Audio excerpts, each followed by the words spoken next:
बेले दे बट्ठे उत्ते खग्गर बनिया। मैं हर एक औखड़ जल्ली। मेरे प्यू दा नां दरावड़, मेरा नां मुसल्ली। आज मैं संगियो असां वीडियो बनानी पाकिस्तान दी नहीं बर सगीर दी सारियां तो पुरानी लुड्डी अथरी कमाडड़ ते जाके आखिए ते कंबली ते सारियां तो वफादार कौम मुसल्ली दी बनोनी रंजा साहब इस तो बस साडा एक बेली अपना स्पेन वलैत तो साजिद अहमद नास अगले दड़े ने नंबर क्यों लैके तो उस फोन किया उस आख्या बरांजा साहब इंज करो बस साडी भी जात बिलादरी तक वीडियो बनाओ। मैं ऐसा ही किया जिवें एक बंदे दे ज़हन विच वेंदी है किसी वडेरे टब्बर नाल हो सके होर वडेरे केड़ा हुंदा है जिहड़ी साडे कोल गिनती च। मैं उहदे कोल पुछया केड़े अपनी बिलादरी होई ते मेरा ना रूह राजी हो गया जिहड़ी उस गल लगो कीती। उस आखे रंजा साहब असीं मुसल्ली हां। मैनू ते गल याद आई वो एक खान आई किसे किसे को पूछे ना के जात ही है। उस आख्या पहले वास्ते जून जुलाई मोड़ बने से दर्जी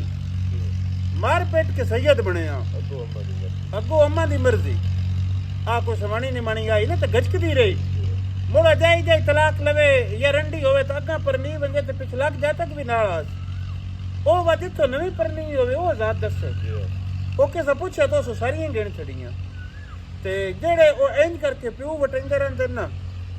ओ जातां वटाउण नाल वत बंदा वड्डी जात नहीं हुंदा कम जात ही होवे ते जेड़े अपने प्यू दादे ते खड़े रहंदे नो मोड़ जातां च मुड़ हुंदा कोई नहीं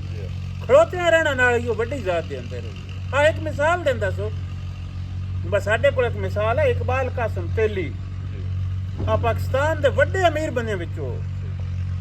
किसा उन्हें आख्या बा जितना तेरे कोल रुपये है जेड़ी जात सदा में बंदे दूजे जेड़े पुछने नहीं बगा तेली ना है ते तू आ तेली वाली के या भगती हुई है। उस आख्या बा रुपया है मेरे कोल ते कराची दी जितनी वड्डियां जातां हैं उन्होंने मैनूं साथ दित्ते हो भी ना तो मैथों लायो भी है ना मैं प्यू वटा के करना के है ते इस गल आ रही मैं उस संगे दी गल्ला तो बड़ा राजी होया उस ते दूजी गल है कि साजिद अहमद साहब ध्यान तुसें इस पासे दिवाया दिल मेरा अगां भी करदा ही भाई इस वसबे च मुसलिया दी बंदा गल ना करे तो गल पूरी ही नहीं होती। भाई एक वैद कौम पाकिस्तान के इंडिया भी गत लईए कोई लोक अजिहा नहीं जिथे मुसल्ली न हो। बाकी जातां सारियां जड़ियां कोई किसे जाई ते है किसे जाई ते नहीं मुसल्ली पूरे पर सगीर दे विच ते इस वास्ते ना दूजी पुरानी कौम उत्तों जेड़े आए ना खो खा के निमाणियां कोलों बह गए जिवें वो एक खान आई ना अग लैण आई जाई ते घरा दी सैन बन बैठी आई इस गल्ला खो खाने वाले उत्तों आउंदे रहे ते इन्हां मस्कीनां दबेंदे रहे ये घरा वाले नौकर बन गए ते उतले मलकियां पे कर देन ये इलाका तो असल मुसलियां दा ते गल साजिद अहमद साहब पे करदा सू बड़ इस पासे तवज्जो तुसें दिवाई आगा झकदा सू हुण मैं गल्लां करनियां ते जितले बंदा गल करन लगे ना माड़ियां चंगियां मुड़ो सारियां आ वेंदियां। इस वास्ते एक तो पहले मुसलियां दी हिस्ट्री